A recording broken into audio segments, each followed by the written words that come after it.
को white house में अमेरिकी राष्ट्रपति डोनाल्ड ट्रंप और तुर्की के राष्ट्रपति रेसेप तैयब एर्दोगन की मुलाकात ने अंतर्राष्ट्रीय सुर्खियां बटोरी है। ये बैठक अपनी कूटनीतिक चर्चा से ज्यादा दोनों नेताओं के व्यक्तिगत बयानों के कारण चर्चा में रही।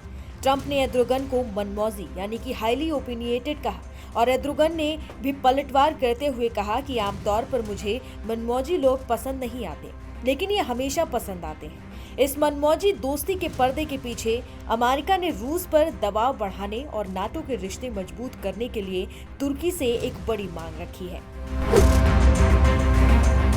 ट्रंप का ये अंदाज बैठक की शुरुआत से ही देखने को मिला। प्रेस कॉन्फ्रेंस की शुरुआत में ट्रंप ने एर्दोगन की तरफ इशारा करते हुए ये कहा कि वो चुनावी धांधली के बारे में किसी से भी ज्यादा और बेहतर जानते हैं।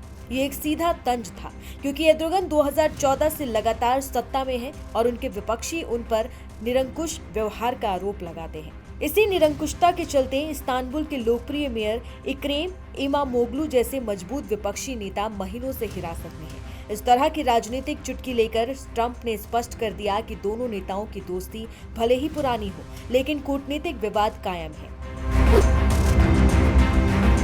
इस मुलाकात का सबसे महत्वपूर्ण एजेंडा था रूस को अलग थलग करना। ट्रंप ने एर्दोगन से साफ शब्दों में अपील की कि वो रूस से तेल और गैस खरीदना बंद करें। ट्रंप ने जोर देकर कहा कि सबसे अच्छा काम जो वो कर सकते हैं वो ये कि रूस से तेल और गैस ना खरीदे। अगर उन्होंने ऐसा किया तो ये सबसे बड़ी बात होगी।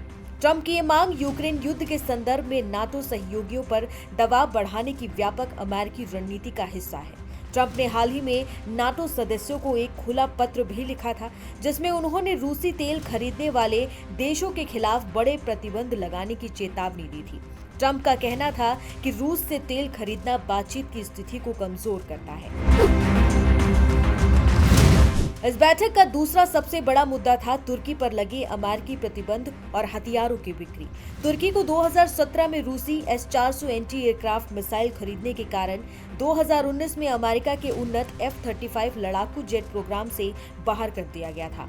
ट्रंप ने अब संकेत दिया है कि वो इस गतिरोध को खत्म करने के लिए तैयार है। उन्होंने कहा कि हम इस पर चर्चा करने जा रहे हैं। ट्रंप ने उम्मीद जताई है कि एर्दोगन F-16 और F-35 जैसे लड़ाकू जेट खरीदने में सफल होंगे क्योंकि उन्हें कुछ चीजों की जरूरत है और मुझे कुछ चीजों की जरूरत है और हम एक निष्कर्ष पर पहुंचेंगे।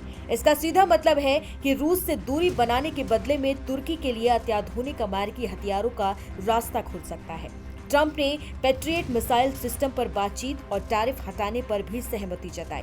ट्रंप ने गाजा में बंधकों की रिहाई को प्राथमिकता बताते हुए दावा किया कि क्षेत्रीय नेताओं के साथ बातचीत समझौते के करीब है। कुल मिलाकर ये बैठक दो शक्तिशाली मनमौजी नेताओं के बीच एक जटिल समझौता था। एक और व्यक्तिगत तारीफ थी तो दूसरी तरफ तुर्की की रूस पर ऊर्जा निर्भरता को खत्म करने की कूटनीतिक मजबूरी। ये मुलाकात साफ दिखाती है कि अमेरिका नाटो को मजबूत करने और रूस पर दबाव बनाने के लिए अब तुर्की के साथ अपने विवादों को खत्म करने की जल्दबाजी में है।